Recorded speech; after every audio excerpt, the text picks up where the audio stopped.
You know, some lives are written down in history books, but others are etched directly into the soul of a people, becoming legends that seem to bend the very laws of nature. And today, we're stepping into the chronicle of a truly revered monk whose life went so far beyond the ordinary that it ended in a miracle that still challenges any and all explanation. Our story starts, believe it or not, at its most unbelievable moment, the day of his cremation. But this wasn't a day of ending. Oh no, it was a day of revelation, an astonishing event that would echo for generations to come.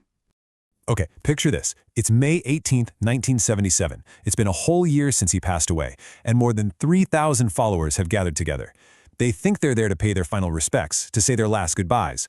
What they were about to witness, though, wasn't a farewell. It was the ultimate proof of a sacred life. I mean, just imagine what that was like. A massive pyre, built for this one sacred purpose, and for more than an hour, it becomes this roaring inferno, with flames just leaping into the sky, fueled to do what fire does, to return a body to the elements. And yet, as that inferno finally died down and the smoke began to clear, this stunned silence just fell over everyone, because the body of Luang Pu Khiao lay there, completely untouched. His form, his skin, even the delicate saffron robes he was wearing, had utterly refused to burn. So this one, single impossible event, leaves us with this huge question. Who was this man? How could this happen? Well, to find the answer, we have to journey back, not just back in time, but deep into the heart of the spiritual odyssey that created him. You see, his story doesn't begin with miracles. It begins in the humble soil of southern Thailand, a life that was rooted in the simple rhythms of the earth and a deep, powerful faith. And this is the face of the man behind the legend. Born way back in 1881, Luang Pu Khiao came from a simple family of farmers, a very humble start for a life that would become, well, anything but ordinary. His life unfolds over nearly a whole century. It's a journey defined by this incredible devotion. He was ordained as a monk at just 22 years old, and he would spend the next 74 years in the monkhood.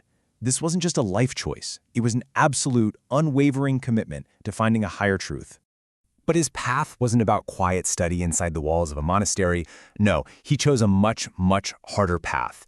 He took on a set of 13 incredibly strict ascetic practices called Dhutanga, which are designed to purify the mind by completely renouncing all worldly comforts.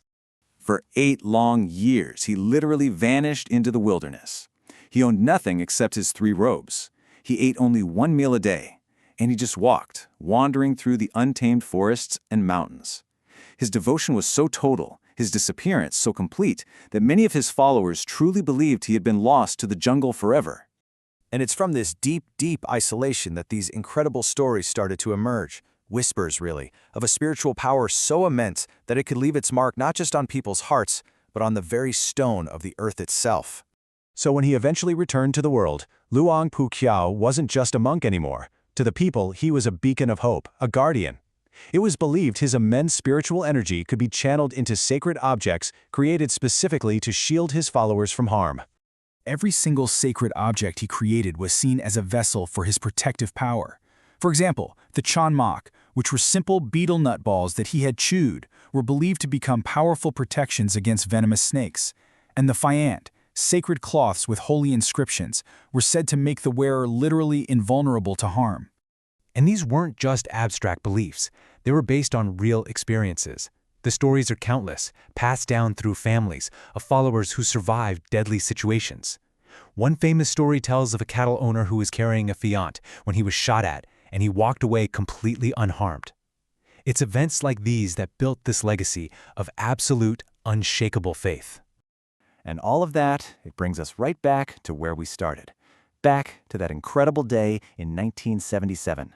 Back to the pyre and to the final, undeniable proof of a life that had truly touched the divine. Even after that massive fire died down, the miracles just kept happening. As his body was being lifted from the pyre, an official reached out and touched the iron tray it had been lying on, a tray that had been in the absolute heart of a 1,000-degree inferno for over an hour, and it was completely cool to the touch. You can just imagine the awe that swept through the crowd. But in truth, the miracle didn't really start with the fire. For an entire year after he passed, his body had already been defying the laws of nature. It showed no signs of decay, no corruption at all. It just naturally dried over time as if it was being preserved by some unseen force. The fire really was just the final, breathtaking test of his holiness. So instead of being turned to ash, his physical body became an eternal monument. And today, the unburnt body of Luang Pu Khiao rests in a glass coffin at Wat Rongbon, a real, tangible destination for pilgrims and a source of unending inspiration for the faithful. In the end, the legend of Luang Pu Khiao leaves us with this powerful question. It's not just the story of one man. It's a profound meditation on the potential of the human spirit. What does it really mean to live a life with such purity, with such devotion, that the very elements of the earth seem to pay their respects? His story suggests that maybe, just maybe, for some people, the limits of this world aren't an end, but merely a beginning.